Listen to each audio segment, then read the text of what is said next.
A Búriga tá aqui. A Sucena Ai, corri essa escada. Amiga, minha Laís, por causa da laicidade. Mas hoje a Laís é de Alice. A Alice foi bem maravilha, bem fechadinha. Laís veio? Laís veio hoje?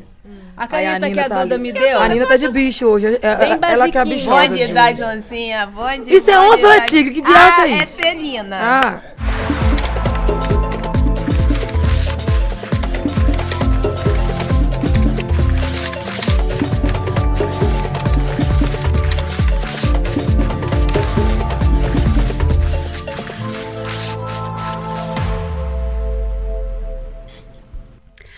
Olá a todos, sejam muito bem-vindos e bem-vindas. Está no ar mais um Precisamos Conversar. Eu sou Juliana Baroni, nós estamos aqui no ICL toda terça-feira às 19 horas e toda quarta tem reprise às 15 horas. Também estamos com vocês no Spotify em vídeo. Que delícia estar aqui com vocês. Eu não tô sozinha, como vocês já sabem. Eu tô ao lado dessas mulheres que são só alegria. Com vocês, a nossa cantora Açucena. Uou! Aplausos. Nossa especialista em finanças e tecnologia, Nina Silva. Muito obrigada. Nossa filósofa das redes, Sara Zara. E nossa escritora, Márcia Tiburi. Oi, gente. Maravilhosa. Vulgo Laís. Laicidade. Gente, vamos lá, vamos direto ao assunto hoje. Precisamos conversar sobre Donald Trump. Eu não sei nem que adjetivo eu posso usar para começar esse programa, mas depois eu vou perguntar para vocês e a gente vai discutir esse assunto. Mas ele foi um empresário muito bem sucedido, nem sempre honesto, mas sempre muito rico. Depois ele apresentou o reality show O Aprendiz, onde ele exerceu com muita competência o seu melhor papel, o de assediador. E hoje ele ocupa o cargo mais alto da política norte-americana pela segunda vez. E de lá, de cima desse lugar, ele aproveita para assediar o mundo todo. Ai, meu Deus, que difícil. Meninas, qual é a palavra que mais define Donald Trump para você, Açucena? Olha, um dos piores pecados para as 3 religiões monoteístas do mundo é a idolatria. Só que o Trump, ele não basta ser narcisista, ele tem uma idolatria maior ainda, que a egolatria. Então eu acho que um ególatra, um grande ególatra, ou seja, um dos maiores pecados que a religião dele abomina, ele faz uma apologia à egolatria. Isso é mais do que verdade, porque todos os prédios que ele é dono, ele e a família, tem o nome dele estampado, né? O Trump Tower, enfim, e mais todos os outros. E para você, Nina Silva? Bom, não tem outro nome ou outra palavra que não me vem à cabeça a não ser nojo, toda vez que a gente assiste algo ou é impactado por algo que venha dessa pessoa. E quando eu falo de nojo, porque ele ignora tudo e qualquer coisa diferente do que ele imagina ser o mundo, né? Aliás, o mundo é ele, né? Então, tudo que ele imagina de mundo, ele ignora, mas existe o lugar também da perseguição. Então, o meu nojo é sobre onde ele tenta levar a sociedade a partir dessa idolatria, a partir da ignorância.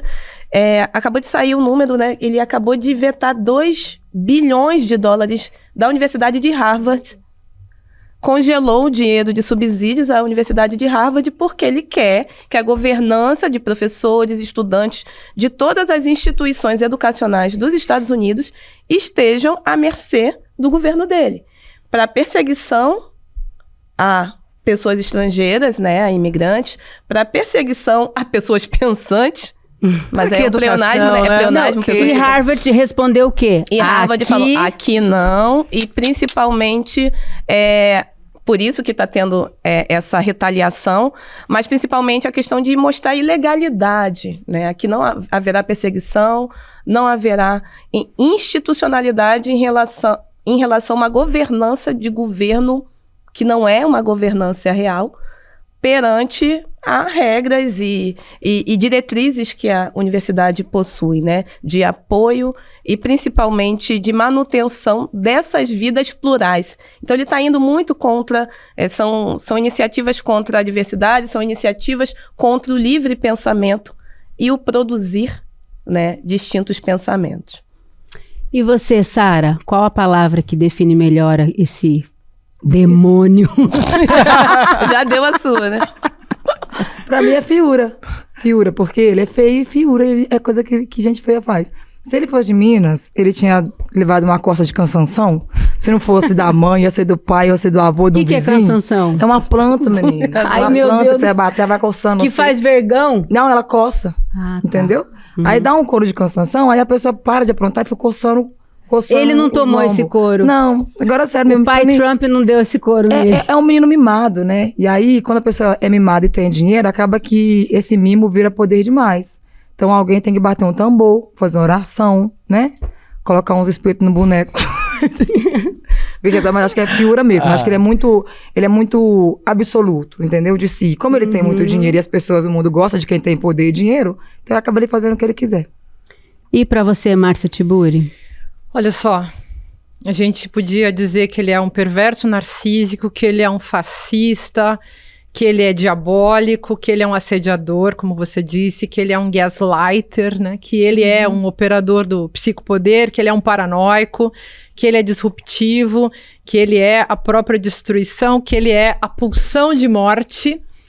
Então a gente pode resumir dizendo que ele é a própria morte, e a morte universal. A morte vai ficar brava, tá? Hoje ela te chama pra conversar.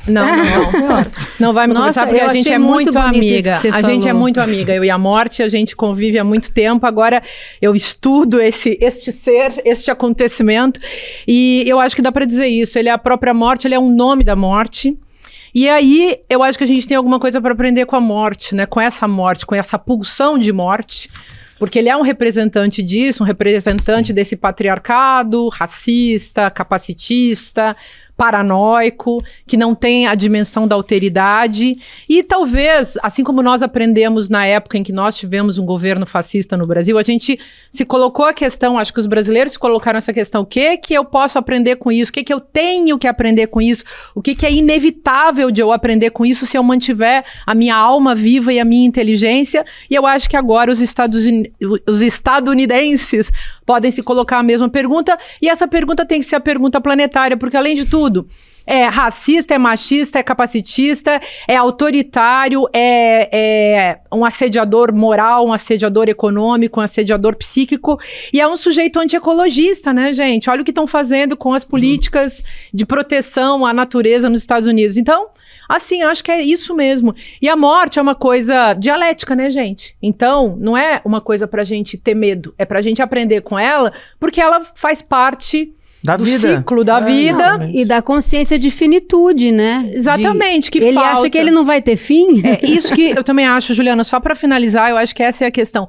Como que um senhor, na idade dele, porque eu sou mais velha que todas vocês aqui, eu sou uma professora de filosofia a minha vida inteira, né? Eu aprendi com Michel de Montaigne que filosofar é aprender a morrer. E a gente vai evoluindo e vai pensando, o que eu vou deixar para esse mundo?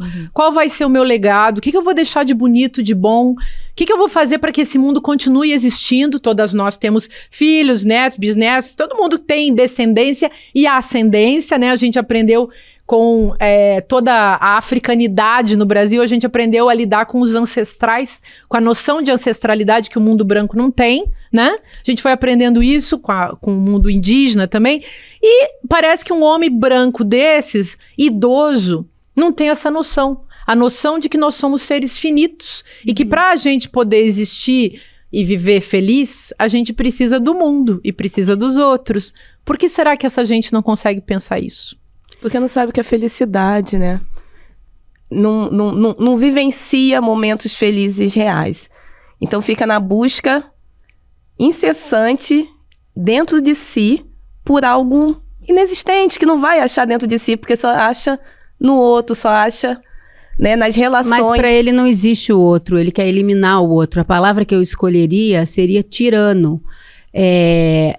Ele é uma pessoa insaciável por morte, por poder, por dinheiro, nunca vai ser o suficiente. Então, você imagina, ele quer dominar o mundo. Eu olho para ele, eu vejo aquela cena brilhante do Charlie Chaplin, do filme O Grande Ditador, quando o Chaplin, vestido de ditador, tá brincando com o mundo, que é um globo, né? O Trump tá brincando com o mundo.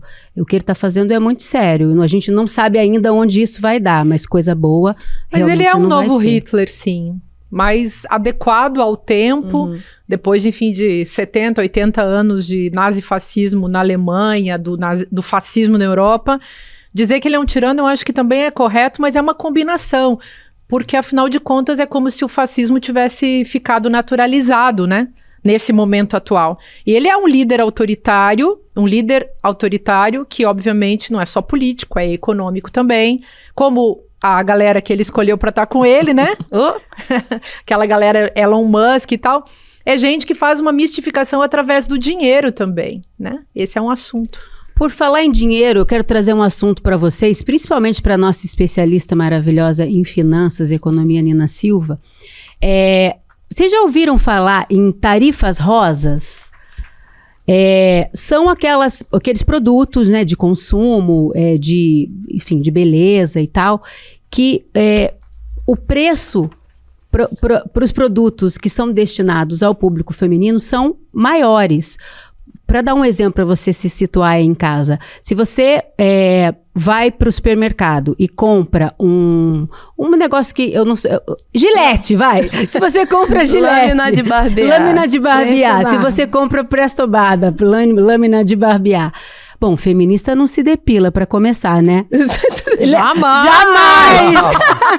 Mas se você não é feminista e se depila e vai no supermercado... Contém ironia, viu, gente? Gente, ironia. Isso serve como desculpa, tá? Tudo com virilha cavada. Eu sou feminista, não tirei que eu sou feminista. É uma desculpa, você não tem tirado os cabelos. Deixa eu voltar pro assunto. E se você chega no supermercado e compra uma lâmina de barbear, que não é para fazer barba, é muito estranho esse nome, mas enfim, é rosa, e uma que é aquela tradicional azulzinha, a rosa é mais cara, mas é o mesmo produto. Como é que se explica isso? Tarifa rosa? Tarifa rosa. Então. Também chamada como, também eu anotei aqui, Pink Tariffs ou Pink Tax. Isso. Vai, qual a palavra nossa especialista? Quando, né, a gente fala de tarifa rosa, fica parecendo que tem a ver com essa questão de tarifaço, de tarifas do governo e impostos.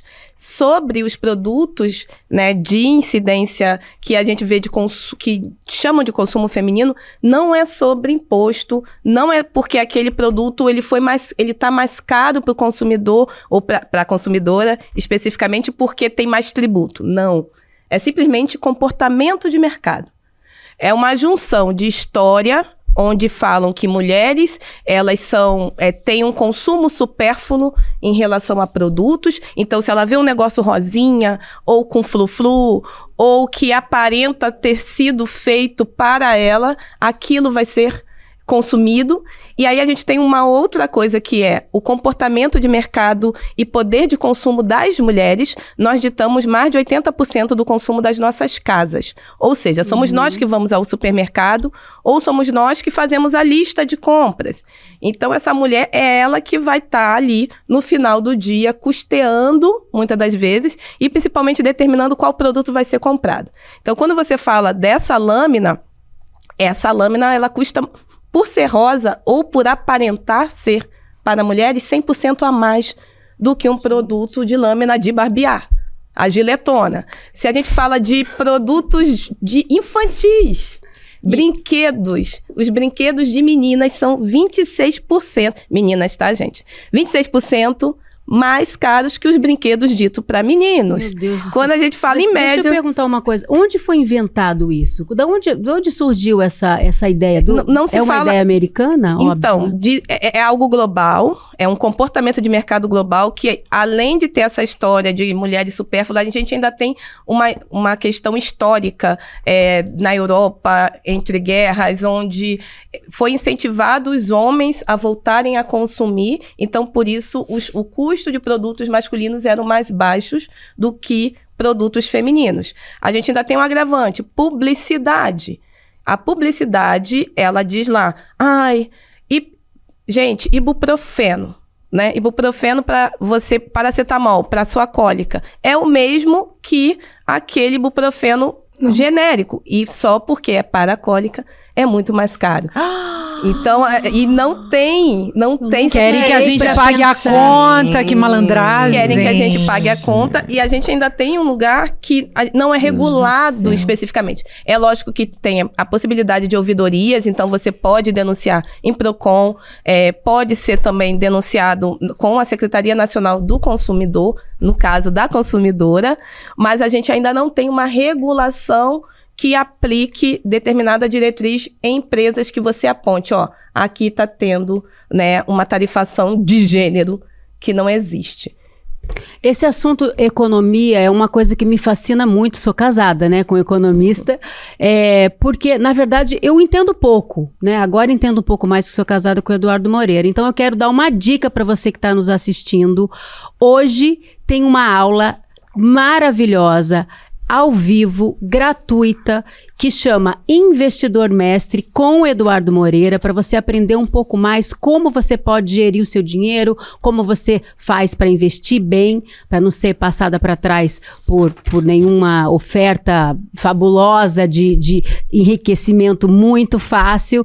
Então, se você tem curiosidade de aprender um pouco mais sobre esse assunto, é hoje, às 20 horas, logo depois do Precisamos Conversar, aqui no ICL. Fique com a gente, tá bom? Agora, voltando ao assunto Trump, eu queria perguntar uma coisa para você, Márcia. Por que, apesar das mentiras óbvias, o Trump não é desmentido com a mesma força?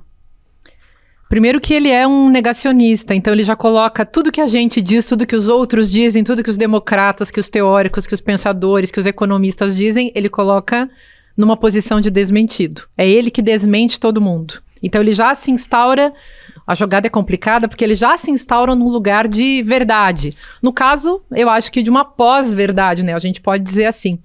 Mas, ao mesmo tempo, eu, nas minhas teorias, nas coisas que eu escrevo, eu falo muito dessa posição do estupor, né? Quando ele coloca as pessoas num estado de estupor, que é o que, por exemplo, um narcisista perverso, para usar um termo aí que anda super na moda e bem coloquial, é esse lugar onde uma pessoa é colocada. Então, você fica ali como se você fosse um bobo da corte, um espantalho, uma pessoa que não tem o que dizer, você fica perplexo, você fica chocado, você fica sem ter o que dizer diante de tantos absurdos. E é uma estratégia psicopolítica dos fascistas em geral, todos usaram. O Bolsonaro governou 4 anos fazendo isso. Então, tem uma hora que eles lançam lá uma ideia super absurda, uma lei super absurda. Se usa um pouco ainda, o Congresso Nacional Brasileiro ainda usa um pouco, usa bastante, aliás, isso, né? Mas lançam uma ideia estapafúrdia só para incomodar, só para deixar todo mundo perturbado, todo mundo nervoso, todo mundo louco. Agora, por exemplo, tem a cassação do Glauber Braga, que é absolutamente, todo mundo sabe a função disso, que Glauber Braga é aquele deputado do PSOL que teve a coragem de peitar o Arthur Lira, e o Arthur Lira é comandante, enfim, do tal orçamento secreto, que onde é que vai parar o dinheiro do Brasil? Essa é a grande pergunta. Então, isso não pode aparecer. A bandidagem da política não pode deixar isso aparecer, porque aí, se o dinheiro for parar na conta de cada um, nos projetos pessoais de cada um, vai pegar muito mal, né? Então, tem que esconder isso. Logo, como que você faz? Pega uma figura que está incomodando, um deputado crítico, sério, que não é corrupto, que é um cara decente, e se cria um jogo para cima dele, né? Uma perseguição para cima dele. E isso é sempre assim. Então, lawfare é uma coisa que se usa muito, né? Essa perseguição judicial contra pessoas assim, enfim. Mas estou falando isso tudo para dizer... o jogo é da mentira contra a verdade, só que a verdade foi ela mesma. Esse lugar, ele mesmo foi capturado, foi sequestrado, e o Trump se colocou ali. E aí quem fica ao redor não tem o que dizer. Tem um outro tópico que a gente pode discutir também, é que não adianta argumentar com esse tipo de gente que não está funcionando dentro de uma conversa normal, lógica, dialógica, né? Eu escrevi um livro uma vez chamado Como Conversar com um Fascista, que é sobre isso. Eu li.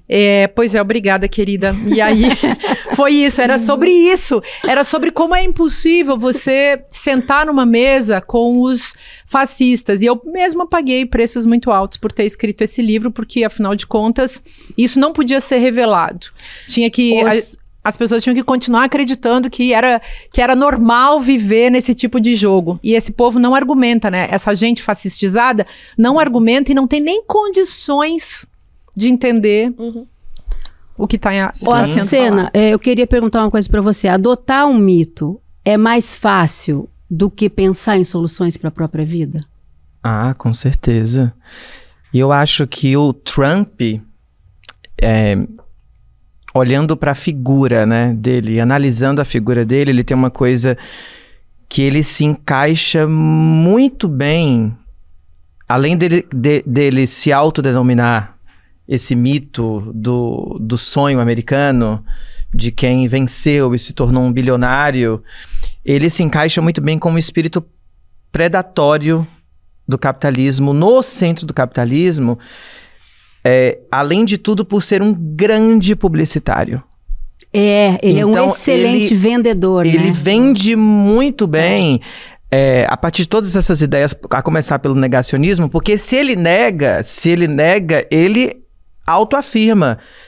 Ele se autoafirma como a solução para todos os problemas e a solução da verdade, e além do mais, ele usa o poder de retórica, a persuasão, o convencimento, e o negacionismo é o método maior para ir contra Harvard, Princeton, a USP, ou seja, eu nego a ciência porque eu sei do que eu estou falando. Então, tem uma coisa que ele faz, para usar uma expressão super coloquial, que é dar um nó na cabeça das pessoas. É isso que ele faz. Porque ele se autodenomina o sabedor de todas as coisas, e é impressionante como o poder de retórica, ela, de fato, expressa um convencimento. Por isso que os bons vendedores são... e ele é um grande vendedor. Um pouco da série dele, só para concluir, é que o Trump, ele sempre traz a mania da grandeza em tudo que ele coloca. Então, assim, o Taj Mahal, o maior hotel e o melhor do mundo. America Great Again. Justamente. Então, ele encuca nas pessoas o lugar da grandiosidade, porque eu sou grande. Então, quero fazer você ser grande. Ou seja, Deus, quase que uma espécie de... O que você acha do bronzeamento do Trump? Uma pergunta extremamente relevante. Podia tirar um pouquinho do brilho. Mas, pra mim, uma parte também do que vocês estão falando que eu tô catando, eu acho que é um pouco de reflexo também, sabe? Porque para o Trump exercer esse poder todo que ele exerce, ele tem que ter uma base de apoio muito nítida, né? E é o que a gente vê. Eu acho que, assim, todo mundo tem um pouco de Trump. Todo mundo vai ter. Eu, você, todo mundo tem. Eu não tenho, não. Não, tem. Essa grandiosidade ali que a essa sociedade ambição, trouxe. né? Isso, só que assim, a gente tem quem controla, né? A gente tem um pai, uma mãe, uma coisa assim, mais ou menos. Valores. Só que a gente tem como controlar. Ele tá descontrolado. E aí, esse reflexo de sociedade que apoia, essa sociedade que apoia ele, é um reflexo que ele bate, sabe? Bate, vai e volta. Porque é muita gente querendo ser foda demais, Deus demais. Em cada campo que a gente vai, tem alguém que tá querendo ser mais do que já é e fazer aquele negócio de parecer muito maior do que já é. E ele tem dinheiro. Então, acaba que ele realmente consegue fazer isso. Mas eu acho que, além do Trump, tem uma sociedade muito igual a ele, sabe? Que precisava também dar uma refletida e ver quais são os valores que você admira nas pessoas, a ponto dela sentir a vontade pra expressar tudo isso, igual ele faz. Eu queria continuar te fazendo uma pergunta que é o seguinte. Ele é um homem alto, loiro, laranja e rico. Ele é cenoura e bronze. Ele é cenoura e bronze. Imagina se fosse o Barack Obama, que é um homem preto. Nem chegaria negro, lá, gente. Falando os absurdos que ele anda falando por aí, esse tarifaço e sei lá o quê. Não teria nem espaço pra isso. Acho que antes, na primeira bobagem, já leva uma rasteira, uma pernada e já saía fora. Mas eu fico impressionada com a certeza... Michelita. Eu fico impressionada com a convicção com que ele expressa. Uma autoestima delirante, cara. E assim, essa pseudodemocracia, que os Estados Unidos têm instituições muito mais fortes e fincadas, mas aí é uma pergunta, será mesmo que essas instituições são tão fortes assim? Aí, mostra o livrinho de novo, vai. Link maravilhoso. Momento Paquita. Então, gente, uma coisa que a gente estava questionando, até quando, né, a gente vai ter que pautar sempre a esquerda, enfim, e também quem é oposição a esse fascismo, o tempo todo as nossas vidas, questões e agendas, o contra o negacionismo, contra o fascismo, contra a loucura generalizada no mundo. E quando a gente não vai começar realmente a tratar de lideranças que podem ser uma via, não vou dizer que é a solução, mas alternativas, né? Então, nunca mais se falou de Kamala, nunca mais se falou de Michelle, e a gente deveria se perguntar se tivesse sido diferente, né, em relação às eleições, se tivesse sido diferente a questão do apoio a uma mulher presidenta nos Estados Unidos, a gente não estaria falando desse caos. E eu só queria retomar um ponto de uma pergunta em relação à questão de oposição. Por que ninguém vai contra? A China está indo contra muito fortemente ao posicionamento do Trump mundialmente. Não somente pelo tarifaço, mas por querer ditar o mundo a partir desse mundo que hoje não faz mais sentido ter esse tipo de tirania tão explícita que tira outros capitais do jogo. Então, enquanto o Trump estava na mesa, né, com os seus aliados, os donos de Big Tech ganhando seus dinheiros, ótimo. Agora, a partir do momento em que a Bolsa cai, do jeito que tem caído a desvalorização das ações dessas empresas, quando se fala de tarifaço, a gente está falando de um preço final no consumidor. A gente está falando de um iPhone custar 5 vezes mais do que ele custa para o estadunidense, para o norte estadunidense. A gente está falando de, se eu coloco 145% de taxa, um automóvel da Tesla, do nosso querido Elon Musk, vai ficar... Desquerido. Do querido dele, né? Porque não é querido dele? Sim. Não é coleguinha dele? Eu acho que vai deixando de ser. Ele só esqueceu que os produtos são manufaturados globalmente. A Márcia trouxe até Olha, gente, momento de performance. Meu cofrinho, Mao Tse Tung. E esse momento... E aí momento de botar a moedinha. Obrigada por quem me deu esse cento de dólar aqui. E apostando tudo em China, sim, porque Xi Jinping, ele é a pessoa que chega e fala.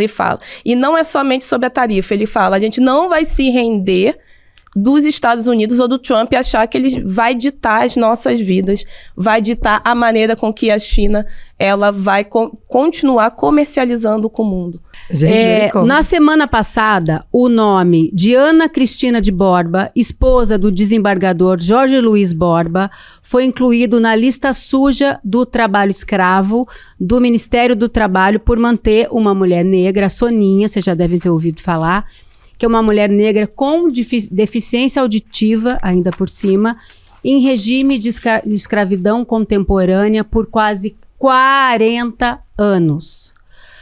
A Sara sabe muito bem sobre essa história. Vamos se você ainda não ouviu falar sobre isso, a Sara tem um vídeo que eu vi outro dia que explica muito bem como é que essa história aconteceu e o mais importante que eu esqueci de falar, que eu vou contar para vocês, é que em 2023 ela sofria maus tratos, né, nessa casa, ela não recebia salário pelo trabalho doméstico que ela fazia. E aí, em 2023, teve uma denúncia anônima, né? E aí conta, Sara. Eu acho que é muito comum em algumas cidades, regiões do país, as pessoas falam assim, eu vou levar o seu filho para trabalhar, né? Uhum. Em Minas, por exemplo, de onde eu vim, de BH, existe muito disso, né? E aí, no caso de Sônia, ela foi adotada praticamente, mas ela não foi adotada para fins de adoção. Ela foi uma moça resgatada. Filha de criação, né? Isso, mas ela foi levada para fins de trabalho mesmo. Uhum. Mas até então a informação era trabalho. Mas com quantos anos? Era 9. Tá vendo, Nossa, gente? muito 9 anos de idade. O que é isso? Gente, isso é muito comum em Minas, tá? Isso é muito comum. Que eu lembro que quando eu tinha 8 anos, eu trabalhava fora para poder comprar uma boneca velha. A minha mãe também. Uma boneca velha. Com 9 anos, ela cuidava de uma senhora idosa. Eu cuidava desde os 7 anos de idade que eu cuidava de criança. Só fazendo um parêntese, isso aí tem um fundo, né? Violência doméstica. A mãe de Sônia sofria violência doméstica e por isso ela deixou por um tempo, né, com eles, mas ela iria buscar. E eles nunca devolveram, né? A filha. Exato. E aí o que se agrava mais... E também não fizeram a adoção legal, né? Não. E o que pra mim, assim, ficou um pouco mais grave, não é nem o período todo que ela ficou trabalhando em regime escravo, porque isso acontece em muitos lugares com muitas pessoas, né? O que me deixou, assim, mais boca aberta foi o período que ela foi resgatada pela família, né? E aí ela ficou num abrigo primeiro, porque tinha que se comprovar que ela tinha algumas questões a provar ainda, mesmo ela sendo uma pessoa PCD, ainda tinha que passar por essa... Como se diz a palavra, gente? Não sei, Márcia. Reabilitação. É quando você tem que ficar lá fazendo tipo uma vistoria na pessoa. Esqueci a palavra, enfim. E aí, nesse período, a forma que ela recebia visitas era absurda, sabe? A família dela... Laudo? Isso, menina. Laudo, a vistoria do carro. Eu lembrei do carro, você acredita? Eu lembrei na hora, lembrei que eu pum. E ela ficou nesse lugar, e aí a família dela, quando ia visitar, né, a família de sangue dela, não tinha acesso direto, não podia ter contato sozinha. E quando vinha a outra família, porque eu achei absurdo ainda permitirem que eles viessem pra falar com ela, que é a família da Dona Borba aí. Puta. E aí, eles ficavam fazendo aquele terror psicológico, sabe? Levaram crianças pra falar, não, ela gosta muito dos meninos, levaram os meninos lá de casa, os filhos dos ricos que ela cuidava e tal. Claro que ela com certeza tinha amor se ela criou essas crianças, né? Então, eu tava conversando com um familiar dela próximo que ela não esboçou nenhum tipo de sentimento em relação às pessoas que levaram como se fossem pessoas do ambiente familiar dela. Mesmo assim, após ela ter uma afeição que meio que pediu de socorro, né? Por ficar muito tempo com esse pessoal aí, eles permitiram que ela voltasse pra lá. E o que me deixa mais, assim, chocada é que ninguém do poder... Qual é o poder parlamentar? Que poder é esse que a gente coloca nesse caso? Esse caso foi até pro STF, Deveria né? ir pro Direitos Humanos, né? Sim. Estar junto ao Ministério Público E também. tá tendo um barulho gigante, gente, porque tem muita gente falando sobre, né? Muito criador de conteúdo falando sobre. Porém, parece que, assim, tá indo e não tá dando eco, sabe? Tá indo e tá batendo. Eu lembro que o Lula, esses tempos, ele foi num local fazer um trabalho, e aí ele falou assim, eu me interessei pela história dessa moça.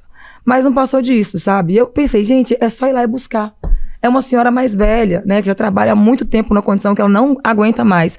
Qual é a condição que alguém falou, vou deixar ela lá? Por que ela tá ainda lá, sabe? O que é a surdez? O que é a surdez dela também? Qual é o nível da surdez? É uma surdez de sempre? Como é que ela se comunica? Através de Libras? Dizem que ela não sabe. Ela nunca aprendeu a linguagem de Libras. Ela não sabe Tá começando agora a aprender. Olha que absurdo, Juliana. Olha que eu fico nervosa. Fala. Olha como eles comunicam com ela. Quando tem que lavar louça, eles fazem sinal de lavar louça. Aí ela sabe que é pra ir lavar louça. Quando é pra varrer, eles batem a vassoura no chão. Aí ela sabe que é pra varrer. Os sinais que eles colocaram pra ela aprender foram só relacionados ao trabalho que ela tem que fazer lá como escravo, né? E ela não se comunica com mais nada. É fome, é assim, fazer comida. É uma coisa, assim, totalmente absurda, Não, e agora sabe? eles entraram com um recurso, sei lá, pra um negócio que eu nunca tinha ouvido falar, que é paternidade socioafetiva. O que será que é isso, Açucena? Cara, mas é muito...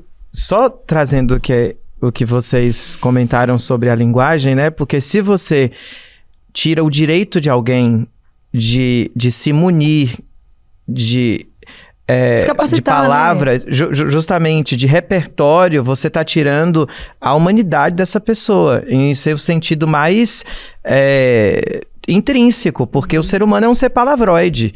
A gente é um ser principalmente a gente sente e identifica o sentimento pela palavra. O nosso sentido maior de comunicação é a palavra. Então, é extremamente triste, e lembrando que o Brasil foi o último país das Américas a abolir a escravidão apenas em 3 de maio de 1888, e ainda existe Na teoria, né? Na teoria, porque a gente chama justamente de abolição inconclusiva, porque não houve reparação histórica, não houve políticas públicas a longo prazo, a curto, médio, de reparação histórica. Para os senhores de escravos, sim, eles ganharam indenização. Justamente. Então, é muito séria a maneira com que essa família está se comportando, e o Brasil precisa responder, as nossas políticas públicas precisam responder. Claro, a gente teve a primeira PEC das empregadas domésticas, inclusive, tardiamente, só no governo Dilma. 2013. Em 2013, foi regulamentada apenas em 2015.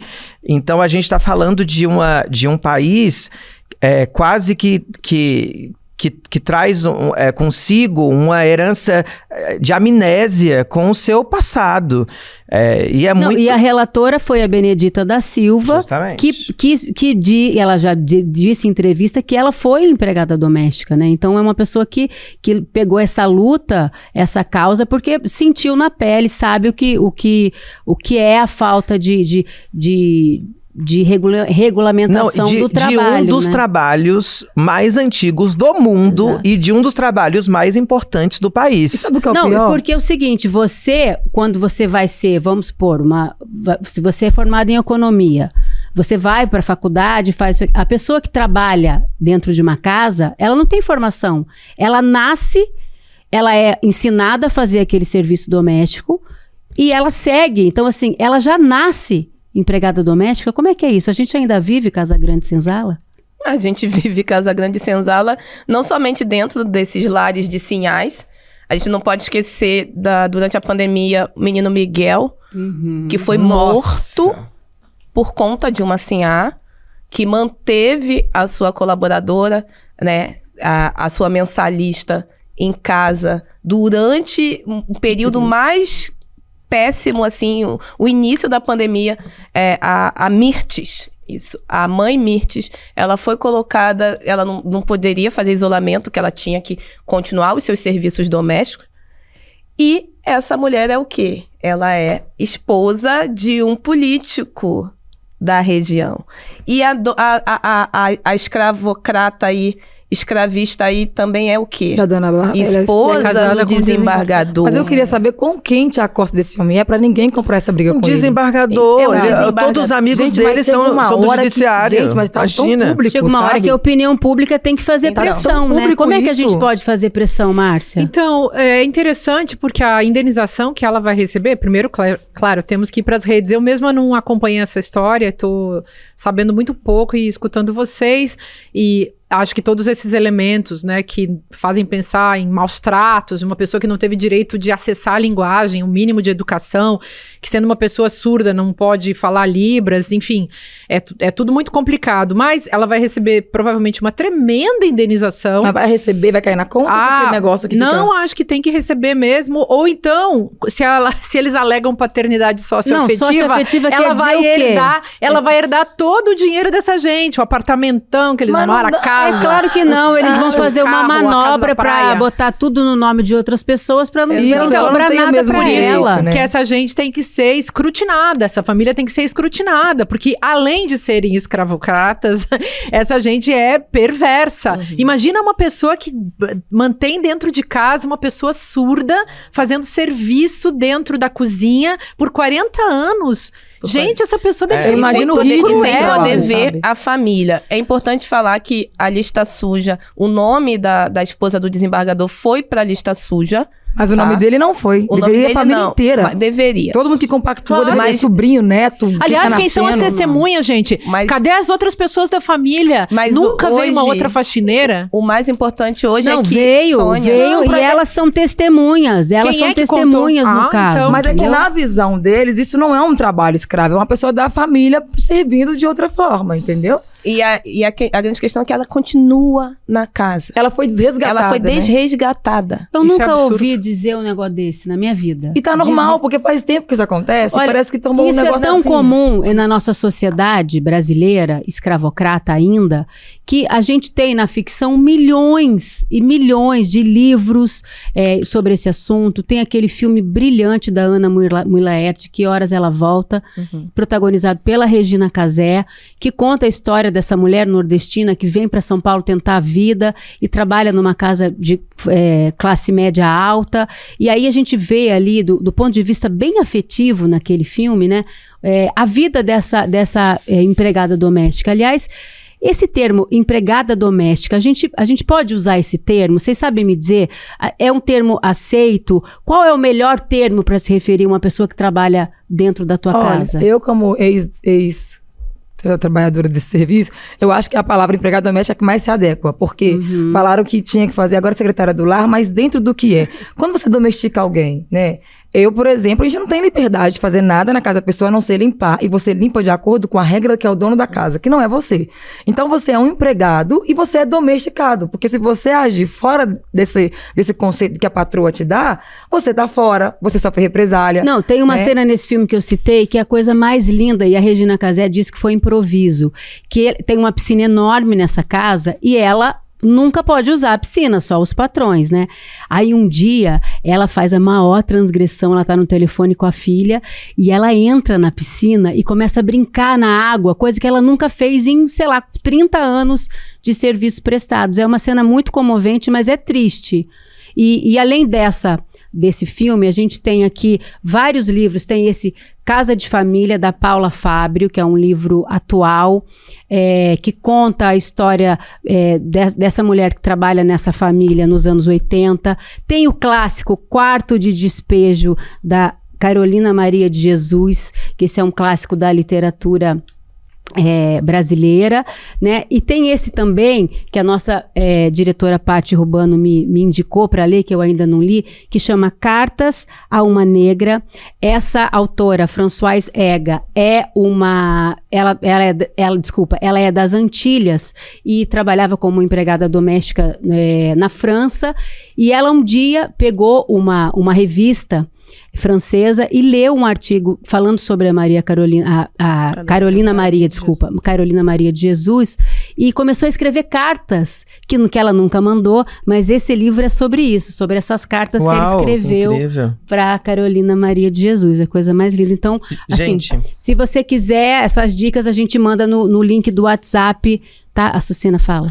Não, eu só queria dar um recado, assim, para a sociedade, para deixar alguns termos. A gente falou do empregado doméstica, e Sara falando que sim, mas assim, o ditado, é como se fosse da família. Não vamos usar mais essa frase maldita. Nem querer ser da família, gente. Porque é uma mentira. Não, e é importante dizer que essa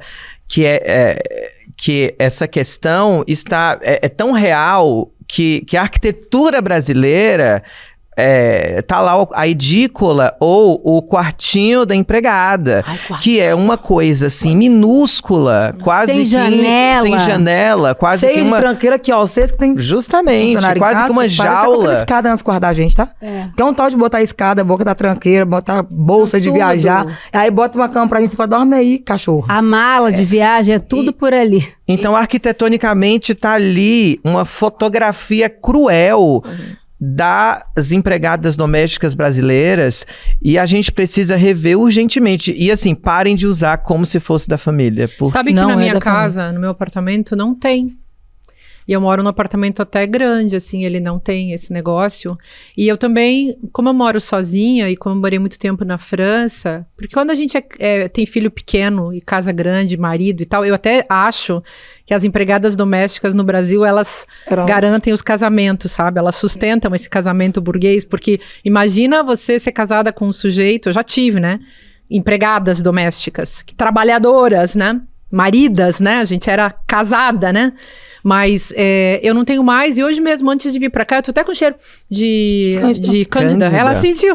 Porque eu fiz faxina lá em casa. Eu tava fazendo faxina, porque fazer faxina é um negócio que dá muito trabalho, né? Dá muito trabalho. Mas é uma coisa necessária de se fazer, né? Uhum. E eu gosto de arrumar a casa e deixar a casa limpa.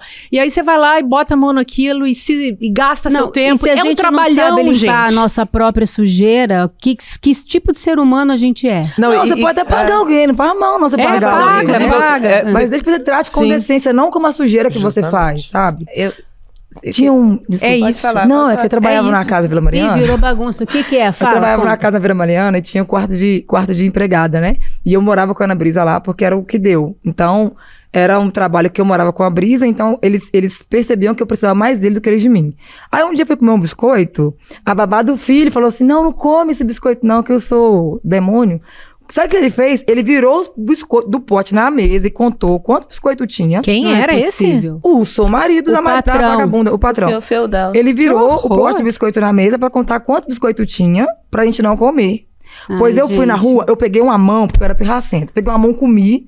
Aí eu fui na rua, comprei um dungão. Sabe aqueles dunga? Você nem conhece dunga. Você conhece dunga? Não conheço. É um pacote de R$5 de biscoito horroroso, um biscoitão bolachão assim, grandão, inchado, bem vagabundo, ordinário, e virei no pote. Na hora que ele chegou lá e olhou o biscoito esquisito, falei, gente, pelo amor, era uma forma que eu tinha de pelo menos meio que me, sabe, desafogar. Mas o sentimento dessas pessoas, quando elas fazem isso, né, é de colocar você realmente abaixo do nada. E o biscoito que ele tava contando era um que ele jogava fora toda sexta-feira, porque não comia, então tinha que jogar fora, gente, sabe? Mas para isso a gente tem as Eríneas, as Iames, que estão depois cuidando de Síndrome homens do que ficam que pequeno nem o poder. Bolsonaro, né? Bom, Esses caras assim, deixa eu só avarentos, queria trazer dois pontinhos. pega no corpo, entendeu? Conclui, porque eu tô legal com esse assunto, não. A gente vai mudar um pouco o nível. ambiente. Vai. Não, acho importante trazer 2 pontos, né? A questão do termo. A Sara bem colocou que a gente não pode apagar historicamente o que é a terminologia empregada doméstica, principalmente pelos ganhos com a PEC e não apagar a memória de como nós somos extremamente egóicos quando se trata de ao meu serviço, né?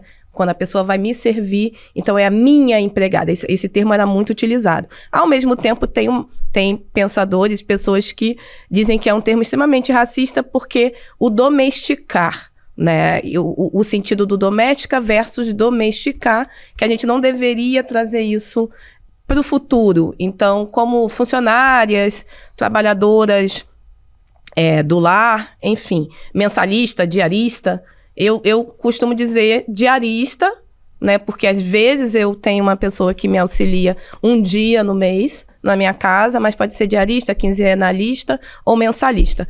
Um outro ponto que eu queria trazer era sobre, a gente está falando de serviço análogo à escravidão. E no Brasil, ele não está restrito a serviços domésticos. O Perfeito. Brasil é o 11º no ranking mundial de serviços análogos à escravidão. Então, a gente tem mais de 1 milhão de pessoas nessa situação, nesse momento. A lista suja, a Sara perguntou quem que pode regular.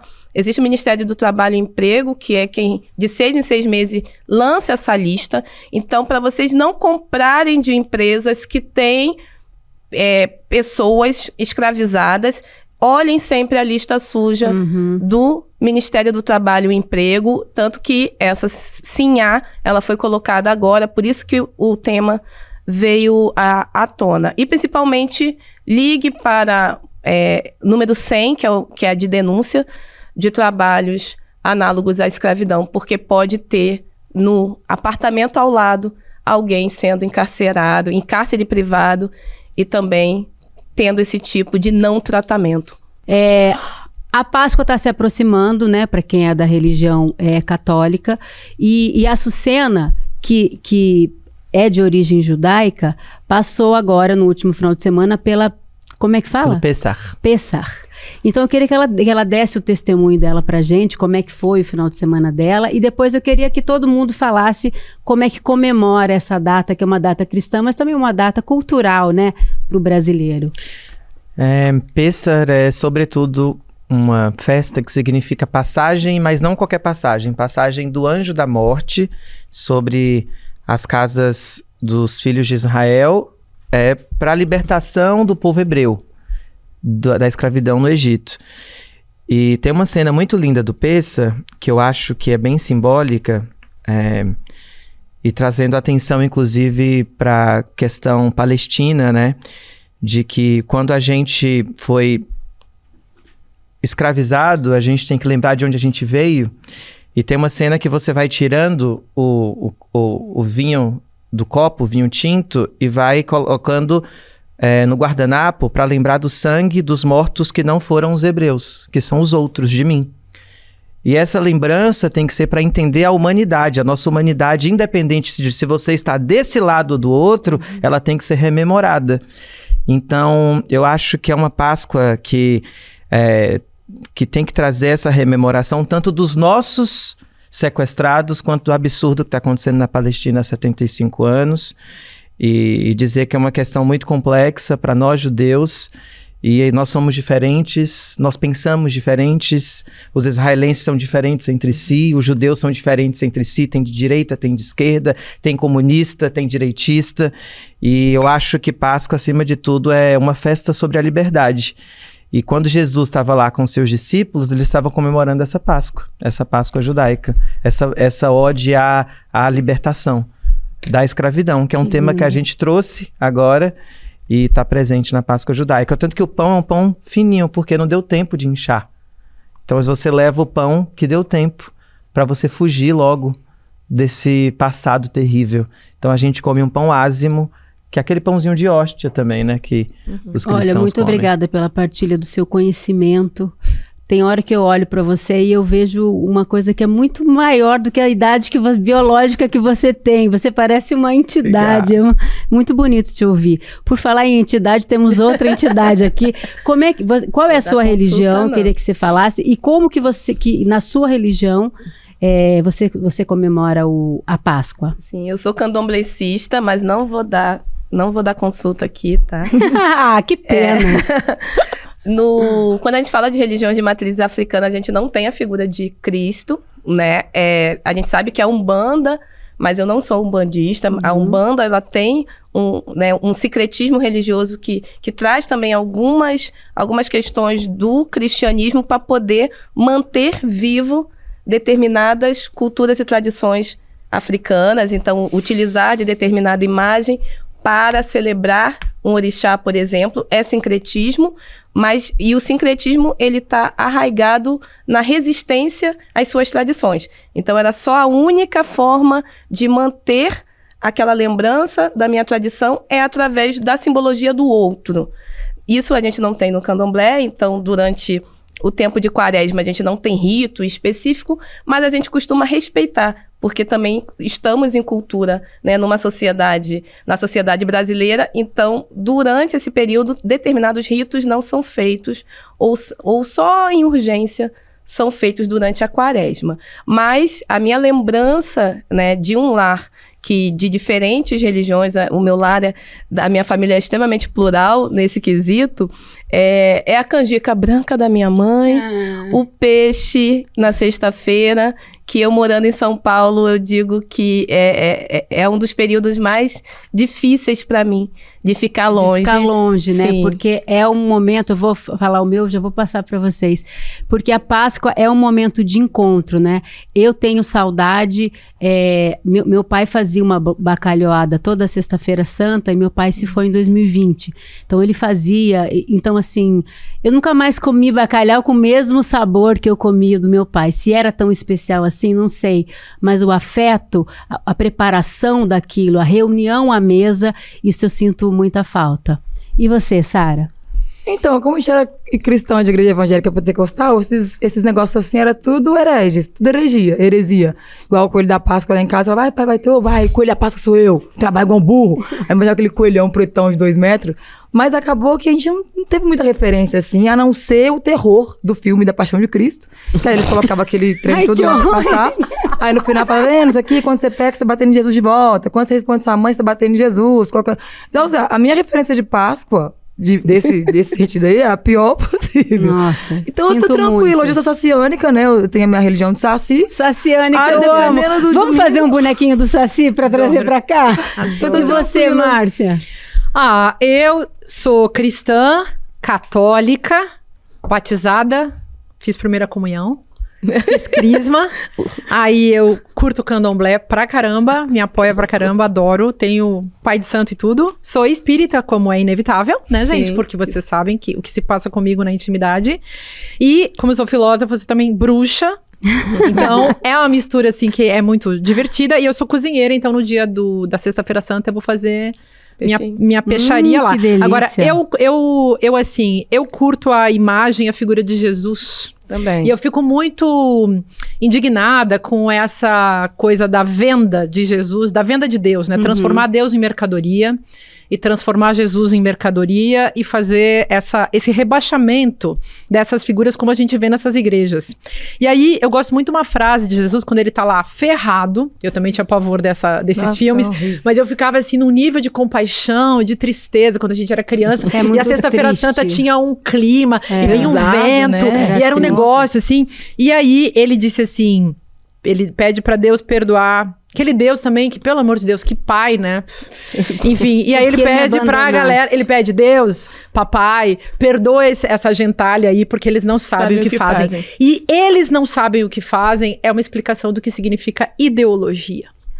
Gente, eu quero rapidamente, a gente já está se encaminhando para o final do programa, eu quero dizer o seguinte, eu fui no final de semana assistir ao show do Gilberto Gil, chamado Tempo Rei, e foi uma celebração, foi um momento quase de eucaristia, foi uma catarse coletiva, porque o Gil é um ancião, né, o arquétipo do ancião, e ele todas as músicas dele fazem parte das nossas vidas, então todo mundo cantando, celebrando, e ele abre espaço para o novo. Você vê em cima do palco netos, filhos, e ele, no dia que eu fui, o MC Ariel tava lá, que é um rapper de 20 e poucos anos, então ele é um cara que tá muito consciente da sua importância no mundo, da sua importância histórica e da importância que o ancião tem de passar o bastão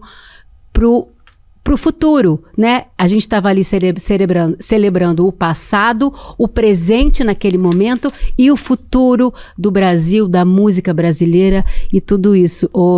E foi muito bonito porque eu fui com o Eduardo Moreira e muitas pessoas vieram conversar com a gente dizendo que assistem o ICL, que são alunos do Investidor Mestre, que o Eduardo Moreira ajudou a arrumar a vida financeira deles. Então, daqui a pouco, vocês não saiam daqui, porque vai ter uma aula gratuita, ao vivo, com o Eduardo Moreira, Investidor Mestre, que é imperdível. Antes da gente terminar, só quero perguntar para a Sucena. Sucena, qual é a sua música preferida do Gil? Entre tantas? Entre tantas. Se eu quiser falar com Deus, tenho que ficar a sós. Tenho que apagar a luz. Tenho que calar a voz. Tenho que encontrar a paz. Tenho que folgar os nós dos sapatos, da gravata, dos desejos, dos receios. Tenho que esquecer a data, tenho que perder a conta, tenho que ter mãos vazias, ter a alma e o corpo nus. Que linda! Essa é a minha preferida. Gente, que também. coisa linda! Fiquem agora Improvisei, com a aula. Deu. Ai, coisa mais linda. Queremos mais. Semana que vem a gente se vê nesse clima cada vez mais gostoso, tá, com vocês, meninas. E você que quer aprender mais sobre investimento, fique aqui com a gente, porque daqui a pouco o Eduardo Moreira vai entrar ao vivo para dar uma aula imperdível. É ao vivo e é gratuito. Você não pode perder Investidor Mestre. Um beijo, até semana que vem. Viva Gilberto Gil! Viva Sucena! Traz uma marmitinha pra mim de bacalhau, fazer um favor na terça, viu? É hoje a nossa aula Tudo o que você precisa saber para investir. Uma aula muito importante para todo mundo porque ela ensina o básico de uma maneira muito fácil, para você poder já sair dali tendo uma outra visão e não fazer as besteiras que as pessoas costumam fazer. Se você já está inscrito ou inscrita, 1 hora antes da aula vai chegar o link para você clicar e já entrar ali na sala de espera. Até de noite.